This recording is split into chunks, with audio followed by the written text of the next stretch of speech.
The last piece of the puzzle is once you insulate, air seal, ventilate, heat and cool, you get to the question of unregulated loads. What about plug load? What about appliances? What about people's behavior? And all of that is in the passive house modeling software as an assumption about how much we're going to use on a square foot basis as expressed by different sort of appliance schedules and whatnot. And people have asked me in the past, what are you guys doing about it? And Ariana is going to describe what we're going to do about it. So just to take a step back for a second, from the developer's perspective, I just want to kind of talk to the idea that none of these technologies that we're using have never been used before, right? They've all been used before. They've been implemented in other buildings. They've been used in Europe, in particular, in Asia. They haven't necessarily all been brought over to the US yet, and they haven't been put together at this scale. So what we're doing is extremely innovative in that we're building at a huge scale and we're putting all of these technologies together. But as a developer, one of the things that's scary to us is that we don't want to be the guinea pig, but we don't feel we are being that here because, we are putting proven technologies together in one place. So this kind of, as Luke said, this has been one of my passion projects. I think I just lost the mic. Yeah, let's use this mic. Thank you. So this has been one of my passion projects on this project, and it's this idea that I like to call utility transparency, and it doesn't really exist right now, at least not at a large scale, especially in New York City. So, if you live in a building like I do, I get my rent bill and I get my utility bill for my apartment about a month and a half after I've actually used my electricity in my apartment, right? So in October, I got my bill for August. And as a user, it's really hard to remember next August what my utility bill was in October and how it was really high, right? And so what we're doing here is we are partnering with Lucid. We actually have a representative from Lucid here today.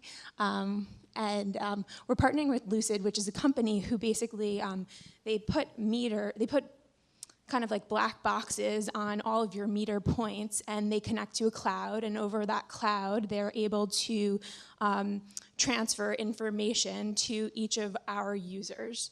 And so not only does this become amazing from a building management perspective, because I as the owner and my management team get to look at how the building is working, but from a user perspective on a real-time basis, every 15 minutes, you can see how much energy you're using. So from our occupants, who are mainly students, again, on a budget, this is really important, right? If you see that your roommate, you're living in a 3-bedroom apartment, is leaving their AC on all day long, you can talk to them about it and you can change the way that they you can change their behavior. And we've found in our buildings that that the way in which to modify behavior is to force people to pay for their usage. So all of the apartments are all electric, and all of the load for your apartment is going to be sub-metered to the tenants, and you can access it and see it.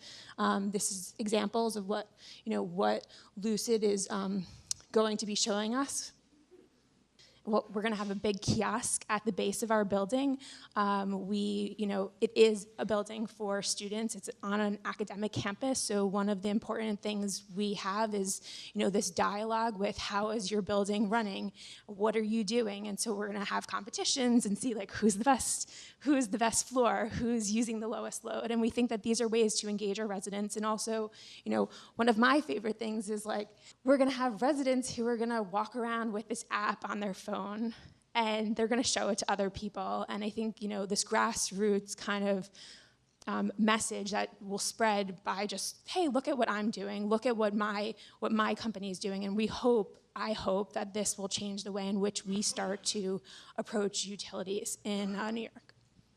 Yeah, one point that I wanted to amplify is that it's not only that we're going to be electrically sub-metering the apartments for their electric use in the apartment, we're going to be BTU metering the VRF heating and cooling equipment through the software that Mitsubishi will provide, and residents will get an electric bill for the load in their apartment, and they'll also get a heating and cooling bill for what they use out of their VRF system.